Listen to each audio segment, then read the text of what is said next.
여러분 안녕하십니까? 3월 12일 금요일 뉴스투데이 강원입니다. 새학기 개학이 불과 2주도 안 됐는데 학교 현장에서 코로나19 확진자가 잇따라 발생하고 있습니다. 사회적 거리두기 개편을 앞두고 등교 확대를 추진해왔던 강원도 교육청은 추이를 조심스럽게 지켜보고 있습니다. 강화길 기자가 보도합니다. 홍천의 한 초등학교입니다. 어린이들이 아빠, 엄마 손을 잡고 걱정 어린 모습으로 학교를 찾습니다. 수업을 위한 등교가 아니라 코로나19 검사를 받기 위해서입니다. 이 학교 직원 한 명이 평창 진부 확진자와 접촉해 코로나19 확진 판정을 받았습니다. 이 직원과 밀접 접촉자로 분류된 학생과 교직원 등 3분의 1이 코로나19 검사를 받았습니다. 학부모들은 걱정이 태산입니다. 일단 내 아이가 안전할까 하는 걱정입니다. 일단 우선적으로 애가 기관지가 안 좋은데 혹시라도 걸리지 않을까. 또한 등교를 못하고 원격 수업을 해야 하는 부담입니다. 좀 당황스러웠죠. 당황스럽고 이제 앞으로 어떻게 해야 되나. 또 직장도 있는데. 학부모들은 학교발 잇단 감염이 교육당국의 학생 등교 확대 방침에 걸림돌이 되지 않을까 우려하고 있습니다. 새학기 들어 강원도 학교 현장에서 모두 7명이 코로나19에 감염됐습니다. 3개 학교에서 학생 6명, 교직원 1명이 확진됐습니다. 다행히 학교 안 전파는 1개 기숙학교 3명에 그쳤습니다. 이런 가운데 다음 주 정부가 사회적 거리두기를 개편하면서 학교 밀집도를 완화하면 등교 인원이 늘어날 가능성이 있습니다. 강원도 교육청은 이에 대비해 그동안 학생들의 등교 수업을 최대한 늘리는 방안을 고민해 왔습니다. 원격 수업이 길어지면서 학습 격차가 커진다는 학부모들의 우려를 불식시키기 위해서입니다. 그 상황에 적절하게 대처해서 확산을 방지하는 데 우선 중점을 두고 있고요. 더 등교를 확대하는 여부는 상황 진행 여부를 보면서 신중하게 논의하고 결정할 예정입니다. 현재 전교생이 등교하는 학교가 82%인 강원도. 학생과 교직원의 감염이 더 이상 확산되지 않을 경우 거리두기 개편과 맞물려 등교 확대 가능성이 높아 보입니다. MBC 뉴스 강화길입니다. 최근 주인이 없는 무인 점포에 들어가 금고를 털어가는 범죄가 잇따르고 있다는 소식, 며칠 전 이 시간을 통해서 전해드린 바 있는데요. 최근 무인 PC방에서도 비슷한 사건이 벌어졌습니다. 강원도 인근의 무인 PC방을 돌며 금고를 통째로 훔친 20대 남성이 구속됐습니다. 김상훈 기자가 취재했습니다. 지난달 19일 새벽 5시쯤 강원도 춘천의 한 PC방입니다. 인적이 없는 새벽 시간에 한 남성이 들어오더니 텅 빈 카운터 안으로 들어갑니다. 천천히 의자를 밀고 계산대 위 물품을 정리하는 모습이 언뜻 보면 PC방 직원 같습니다. 급한 기색도 없이 계산대 금고를 꺼내 태연하게 의자 위로 옮깁니다. 그리고는 준비해온 가방 안에 금고를 통째로 넣고 자리를 뜹니다. CCTV가 사방에 설치돼 있는데 마스크조차 쓰지 않고 범행을 벌였습니다. 범인은 직원이 퇴근할 때까지 기다렸다가 이곳 계산대에서 금고를 통째로 들고 달아났습니다. 24시간 영업을 하는 이 PC방은 올해부터 인건비를 줄이기 위해 새벽 2시부터 무인으로 운영을 해왔습니다. 이제 무인한 지 한 달 정도 됐을 때 털렸으니까 무인이라는 거 약점을 잡고서는 털어가려고 마음 먹으면 어쩔 수 없이 털릴 수밖에 없는 거죠. 이 남성은 무인 PC방 4곳에서 200만 원가량 현금을 절도했습니다. 금고를 가져가거나 직원이 잠시 자리를 비운 사이 금고에서 현금만 가져가는 수법을 썼습니다. PC방이 이제 현금도 많이 보유하고 있다고 생각을 하고 있는 것 같고 타깃이 되는 것 같아요. 무인도 많이 생기고 요즘에. 코로나19로 늘어난 무인 점포가 잇따라 범죄의 표적이 되면서 경찰도 예방에 나섰습니다. CCTV 점검을 하고 또 사각지대가 있으면 이런 데서 좀 설치를 해달라고 홍보도 하고. 경찰은 CCTV와 PC방 가입 이력 등을 통해 25살 A씨를 상습 절도 혐의로 붙잡아 구속했습니다. MBC 뉴스 김상훈입니다. 3남매 중 2명을 살해한 혐의로 법정 구속된 20대 부부가 하나 남은 생존 자녀의 친권을 상실했습니다. 법원이 검찰의 요청을 인용한 건데 6살 아들이 다시 학대당할 가능성을 애초에 제거하겠다는 취지입니다. 황구선 기자입니다. 세 자녀 중 생후 10개월도 안 된 두 남매를 살해한 혐의로 지난달 법정 구속된 27살 황 씨 부부. 1심과 달리 2심에선 살인과 아동 학대 치사 혐의가 인정되면서 친부 황 씨에게는 징역 23년이, 친모에게는 6년이 선고됐습니다. 법원이 여기에 더해 유일하게 살아남은 자녀인 6살 장남에 대한 이들 부부의 친권을 박탈했습니다. 황 씨 부부를 재판에 넘긴 뒤 친권 상실이 필요하다고 요청한 검찰 청구에 법원이 11개월 만에 인용 결정을 내린 겁니다. 해당 아동 역시 황 씨 부부에게 지속적인 학대를 당하면서 발육 정도가 또래와 비교해 하위 1%에 머물러 있는 점, 2심에서 숨진 두 아이에 대한 살인 혐의가 인정된 점을 감안해 이들의 친권 박탈을 결정했습니다. 어떤 정상적인 올바른 성장 발육을 돕지 못할 거라고 생각을 하기 때문에 국가에서 아이를 보호해주고 친권이 없다고 해도 면접 교섭권을 통해서라도 아이를 볼 수도 있고. 부모의 친권을 박탈하는 동시에 현재 해당 아동을 보호하고 있는 시설 대표를 후견인으로 선임했습니다.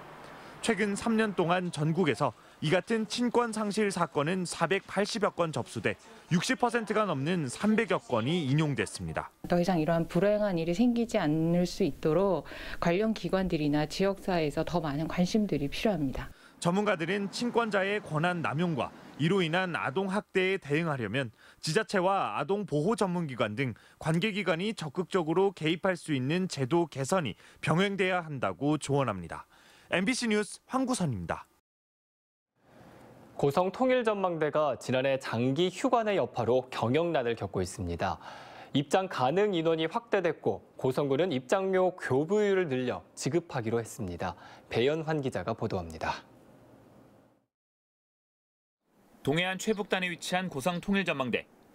북한에 있는 금강산 비로봉과 해금강을 멀리서나마 볼 수 있어 방문객들의 발길이 이어졌지만 요즘은 다소 한산한 모습을 보이고 있습니다. 코로나19 확산과 아프리카 돼지열병 감염, 야생 멧돼지 발견 등으로 지난해에는 반년 가까이 문을 닫았고 상황에 따라 몇 차례 휴관이 반복됐습니다. 지난해 장기간 이어진 휴관의 여파로 고성통일전망대의 경영 상황이 상당히 악화된 상태입니다. 지난해 통일전망대 전체 입장객은 20만 명으로 2019년 72만 명에 3분의 1에도 미치지 못했습니다. 영업 손실이 났고 올해 1월에는 일부 직원들이 무급휴직에 들어가기도 했습니다. 저희가 작년에 이제 영업 손실만 한 8억 정도 났습니다. 지금 대출을 한 4억 냈고요. 기존에 저희가 갖고 있던 자금에서 힘들게 꾸려왔고. 다행히 최근 22사단과 고성군 등이 협의해 통일전망대 출입 제한 기준이 평일 300명, 주말 500명에서 평일 500명, 주말 1000명으로 확대됐습니다. 고성군은 기존에는 입장료 수입의 55%를 통일전망대에 교부했지만 올해는 경영 상황을 고려해 60%로 늘려 지급하기로 결정했습니다. 거기에 근무하는 직원들하고 종사원들이 또 경제적으로 상당한 어려움을 겪고 있기 때문에 우리 고성군 차원에서 도와줄 수 있는 방법이 위탁 교부료를 상향 조정할 수 있는 방법이 있었습니다. 통일전망대 측은 현재 70% 수준인 방문객 수가 평년 수준을 회복하면 경영 상황 개선에도 탄력을 받을 것으로 기대하고 있습니다. MBC 뉴스 배연환입니다. 최문순 지사가 이명박 정부 시절 나 자신을 대상으로 한 불법 사찰 기록을 공개하라며 국가정보원에 정보 공개를 청구했습니다. 최 지사는 국회의원 당시 의정활동과 강원도지사 행정행위 등에 대해 국정원이 위법적으로 정보를 수집한 사실을 확인했다고 밝혔습니다. 또 2018년 민주당 민병두 의원이 언론사 사장 출신에 대해 국정원이 비밀 사찰했다고 주장한 점을 근거로 MBC 사장 재임 기간의 사찰성 정보도 함께 청구했다고 밝혔습니다. LH 직원 땅 투기 의혹으로 공분이 일고 있는 가운데 정의당 강원도당이 최문순 지사에게 공직자 전수조사를 촉구했습니다. 정의당 도당은 도내 자치단체장과 지방의원, 지방공기업까지 공직자 땅 투기 전수조사를 실시하라고 요구했습니다. 특히 충남도지사가 개발 예정지 사전정보 입수를 통한 부동산 거래 등 공직자의 땅 투기 여부에 대해 철저한 조사를 지시한 것처럼 강원도도 전수조사를 통해 공직사회 청렴도를 높여야 한다고 밝혔습니다. 중앙선 폐철도를 활용한 치악산 바람길 숲 조성 사업이 철도 유휴부지 활용심의위원회를 최종 통과했습니다. 원주시는 지난 3일 국가철도공단에서 열린 철도 유휴부지 활용 심의위원회에서 최종 승인이 결정돼 폐철도 무상 활용이 가능해졌다고 밝혔습니다. 치악산 바람길 숲은 국비 등 사업비 200억 원을 들여 옛 원주역부터 반공역까지 9.3km 구간에 테마별 명품 숲을 조성하는 사업입니다. 원주시는 실시 설계를 완료하고 하반기에 착공해 내년까지 마무리한다는 계획입니다. 원주 기업도시 내 단설 유치원이 신설되는 등 공립유치원이 확대 조성됩니다. 원주교육지원청은 사업비 87억 원을 들여 기업도시 내 1,357제곱미터 부지에 원화 108명을 수용할 수 있는 3층 규모의 단설 유치원을 신설해 내년 3월에 개원할 예정입니다. 또 기업도시 인근 신평초등학교에 4학급 62명 규모의 병설 유치원을 신설해 내년 3월부터 운영에 들어갑니다. 현재 기업도시에는 2개 초등학교에 병설 유치원 8개 학급이 운영되고 있습니다.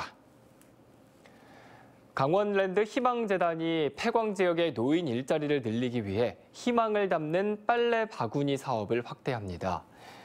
강원랜드 희망재단은 지난해부터 삼척에서 시범 실시하고 있는 희망을 담는 빨래 바구니 사업을 올해 영월과 정선, 내년에 태백 지역까지 확대해 노인 일자리 80여 개를 제공할 계획이라고 밝혔습니다. 희망을 담는 빨래 바구니 사업은 신체 활동이 가능한 노인들이 거동이 불편한 노인의 대형 빨래를 무료로 수거해 세탁과 건조, 배달까지 지원하는 복지 서비스입니다. 동해안 산불방지센터가 다음 달 18일까지를 대형 산불 방지 대책 기간으로 정하고 산불 대응에 나섭니다. 대책 기간에는 산불 상황실을 24시간 운영하고 기관 간 공조 체계 강화, 주말 기동 당속반과 드론 지원단을 운영하는 등 산불 예방과 감시 활동을 벌이고 불법 소각 등의 위반 행위가 적발되면 과태료를 부과할 방침입니다. 이와 함께 대형 헬기를 삼척과 고성에 전진 배치해 산불 진화에 활용할 계획입니다.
지난 1일과 2일에 내린 대설로 인해 도내 재산 피해액이 114억 원을 넘어선 것으로 나타났습니다.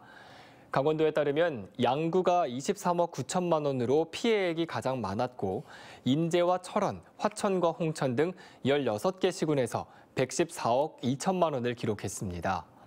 시설별로는 비닐하우스와 인삼 재배시설 9,600여 개가 파손되는 등 132헥타르에서 피해가 발생했습니다. 강원도는 오늘까지 피해 신고를 받은 뒤 다음 주부터 복구를 위한 정밀 조사를 진행할 예정입니다. 강원도가 도청에서 공공 이불 빨래방 운영을 위한 참여기관 협약식을 열었습니다.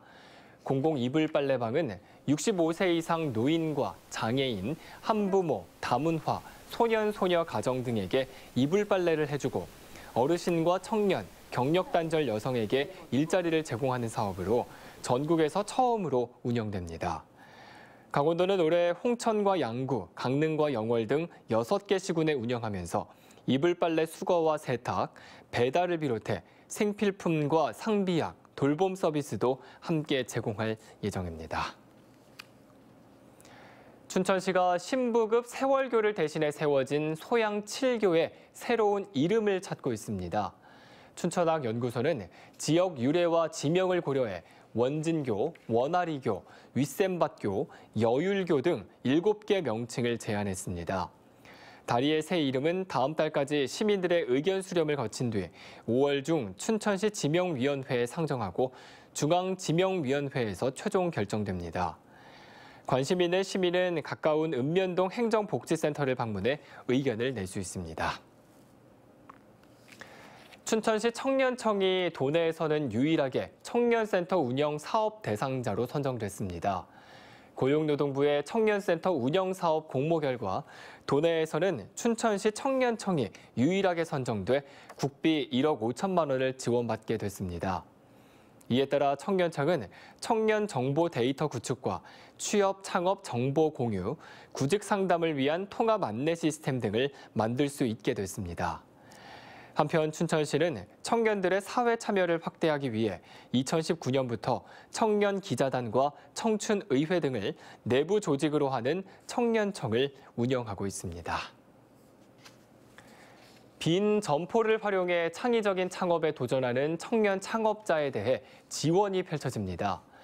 홍천군은 지난 1월 청년 창업 지원 사업 공모를 통해 선정된 9명을 대상으로 전문가 컨설팅과 멘토링 서비스를 실시해 연말까지 사업체를 출범시킵니다. 홍천군은 이들 청년 창업가들이 조기 정착할 수 있도록 500만 원 범위에서 시설 개선비를 지원할 예정입니다. 이상으로 뉴스투데이 강원을 마칩니다. 함께해 주신 여러분 고맙습니다.